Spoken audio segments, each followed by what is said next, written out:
La leyenda de Polybius comenzó en los suburbios de la ciudad de Portland, en ciertas zonas de Oklahoma y, según ciertos testimonios, en el norte de California. Corría el año 1981, una época en que la industria de los videojuegos estaba en pañales y los salones llenos de arcades eran una sensación capaz de atraer a numerosos jugadores.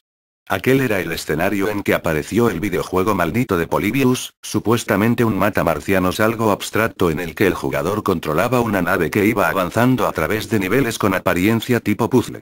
Pero el juego tenía una particularidad y era que la nave no se movía con el mando, en lugar de eso la pantalla rotaba en torno a la nave mientras un abanico de vivos colores, efectos lumínicos y sonidos sintetizados invadían los sentidos del jugador como nunca antes había ocurrido con otro videojuego. Todo sugería que la empresa fabricante, Sinestchen, escondía la clave de lo que ocurriría con los jugadores tras la traducción de su propio nombre, pérdida de los sentidos. Fue así que, lo que tuvo un brillante comienzo, acabó en el trágico final que convirtió al juego en leyenda. Y es que al inicio fue todo un boom, los jugadores hacían enormes colas y no escatimaban a la hora de alimentar con su dinero a las máquinas tragamonedas de Polybius.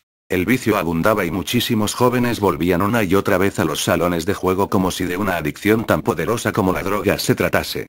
Pero había un problema y era que las máquinas tragamonedas de Polybius, lejos de tragarse solo las monedas de los jugadores, se estaban también tragando la cordura y la salud de aquellos pobres seres que inocentemente se deleitaban ante los delirantes juegos de luces y colores que Polybius mostraba. Así, pasado un tiempo empezaron las denuncias de los gamers.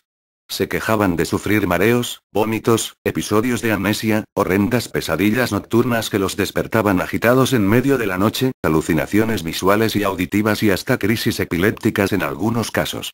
Pero lo más aterrador de todo estaba en unas cosas que, por ser percibidas igualmente por todos, parecían no ser un mero producto mental. En primer lugar estaban unos escalofriantes rostros fantasmales que solo se veían con el rabillo del ojo, rostros que se cruzaban por la pantalla del juego a grandes velocidades, desapareciendo en un abrir y cerrar de ojos. En segundo lugar se cuenta que se escuchaban voces y lamentos fundidos con la música de sintetizador y el ruido del videojuego, además se percibían mensajes subliminales a frecuencias casi inaudibles, mensajes que reaparecían en las pesadillas nocturnas y en los episodios de alucinaciones, mensajes con contenidos desquiciantes, capaces de conducir a la depresión y al suicidio. Honor a Patty. Honra la apatía. Kill yourself. Mátate, no imaginación. Sin imaginación, no thought. No pienses, confía. Confórmate, do not question authority. No cuestiones a la autoridad o surrender. Ríndete, entre otros. Muchos jugadores llegaron a sentir un odio visceral hacia Polybius y algunos de ellos terminaron por aborrecer a los videojuegos en general y se transformaron en recalcitrantes activistas anti-videojuegos. Otros, a pesar de quejarse del juego y odiarlo, no tenían la suficiente voluntad para dejarlo y continuaban jugando mientras el delirio se apoderaba de sus frágiles mentes. Muchos testimonios afirmaron haber visto a unos hombres vestidos de negro, parecidos a los Men in Black que al finalizar el día se acercaban a los salones de juego en que estaban las máquinas de Polybius, hacían preguntas al administrador sobre los efectos observados en los jugadores, los anotaban en una lista, iban a las máquinas del juego, configuraban ciertos parámetros y luego se marchaban. Según cuenta la leyenda, una vez los hombres de negro olvidaron cerrar el menú de opciones en un salón. Lo que los testigos vieron fue perturbador. Allí, en el menú de opciones, se veían parámetros como pesadillas, alucinaciones auditivas, alucinaciones visuales, amnesia y mensajes subliminales. Hecho desconcertante y terrible, lo del menú y los hombres de negro dio pie a la creencia de que Polybius era un proyecto del gobierno norteamericano, un experimento perverso con vías a construir mecanismos con los cuales adormecer las conciencias de las masas o inducir al malestar social a través de la apatía, la depresión y la locura. Afortunadamente para casi todos, las máquinas de Polybius fueron retiradas por los hombres de negro tras el escándalo mediático que inició la prensa local de Portland tras la horrible muerte de un joven que falleció entre las contorsiones de un ataque epiléptico después de haber jugado largamente en un arcade de Polybius. Tras la muerte del joven no quedó ni una sola máquina de Polybius.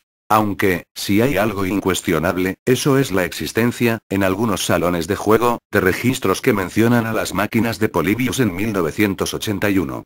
Además, muchos de los que administraban esos salones han declarado a publicaciones de videojuegos que, en efecto, los misteriosos hombres de negro iban siempre a inspeccionar la situación de las máquinas y de los usuarios antes de que los salones cerraran.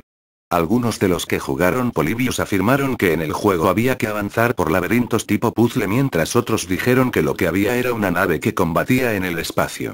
No obstante, se sabe que Polybius tenía mecanismos que producían amnesia y que a causa de eso ningún videojugador puede recordar bien cómo era el juego porque, en otras palabras, si el juego era un proyecto secreto del gobierno, entonces pudo haber estado diseñado para no ser recordado uniformemente y así ser relegado como un puro mito en el imaginario social.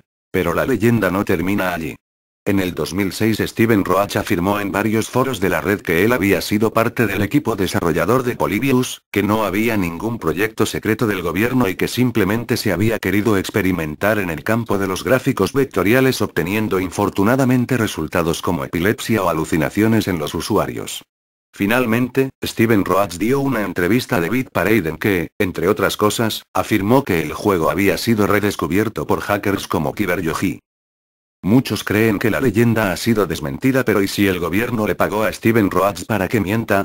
¿Y si muchos de los supuestos desmentidos no son sino un reflejo de cómo se ha caído en la trampa del gobierno norteamericano? Al igual que en Roswell, aquí el gobierno de USA seguramente ha movido las cosas para hacernos pensar que todo es un simple mito. Mas, como pocas, la leyenda de Polybius debe guardar tras de sí una inconfesable y retorcida verdad.